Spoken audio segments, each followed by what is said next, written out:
Hello everyone साथीहरू, आज म बफ मोमो बनाएको भिडियो बनाउन लागिरहेको छु। भिडियो अन्तिमसम्म हेर्नुहोला। यता टमाटर अचारको लागि पकाएर राखेको छु। अनि त्यसपछि किमा पनि रेडी भयो। अब बफ मोमो बनाउने। यसरी स्किनलाई राम्रोसँग बनाउनु पर्छ। त्यसपछि किमालाई लिएर यसरी भिडियोमा देखाएको जसरी बनाउनु पर्छ।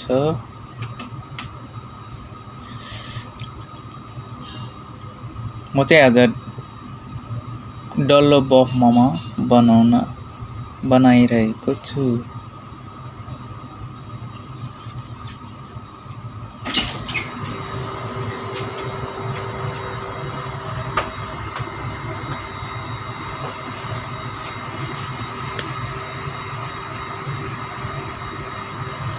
साथीहरू, यसरी नै तपाईहरु पनि घरमै मोमो बनाएर खान सकिन्छ।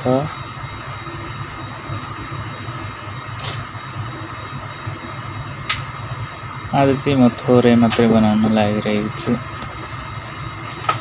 Just 2 plate.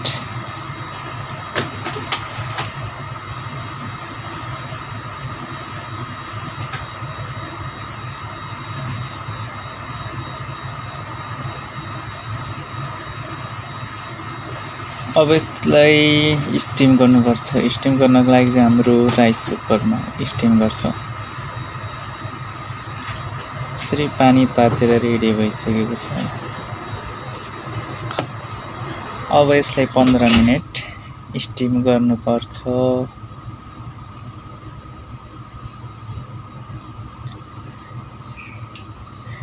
15 मिनेट पछि हाम्रो मोमो पाकेर रेडी भइसकेको छ। साथीहरू हेर्नुस्, वाउ, सो यम्मी। खाना पनि मन लागिसक्यो मलाई त। हैन साथीहरू,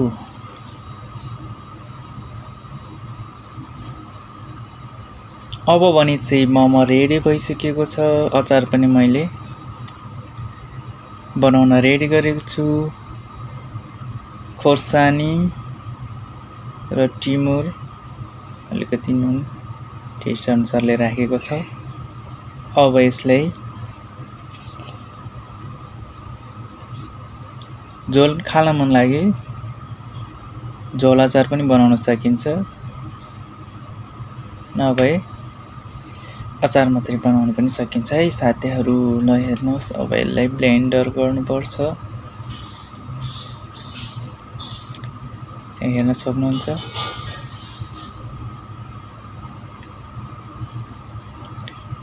यसरी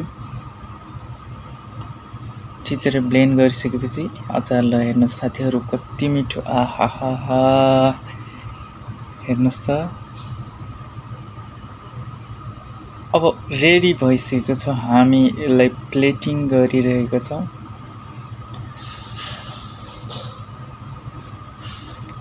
अचार चाहिँ हामीले यसमा झोल अचार बनाएको छौं। अचार पनि मिठो छ। टिमुर हाल्यो भने स्वाद आउँछ है साथीहरू। टिमुर तपाईहरुलाई मन पर्छ कि पर्दैन? र यता हाम्रो मोमो पनि रेडी भइसकेको छ। अब खानुपर्छ साथी हो। यहाँ चाहिँ म अब खाना सुरु गर्न लागेको।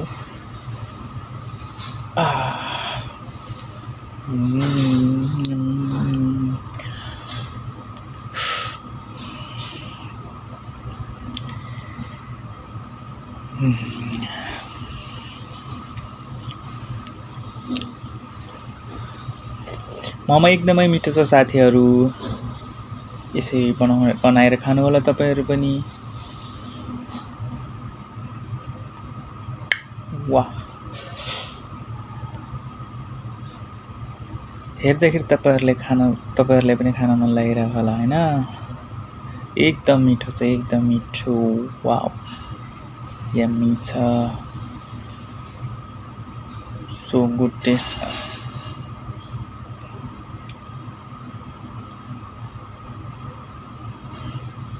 भिडियो अन्तिमसम्म हेर्नुभएको तपाईहरुलाई पनि धेरै धेरै धन्यवाद। लाइक कमेन्ट शेयर गर्नुहोला र यसै गरी अर्को भिडियो पनि बनाउने छौं।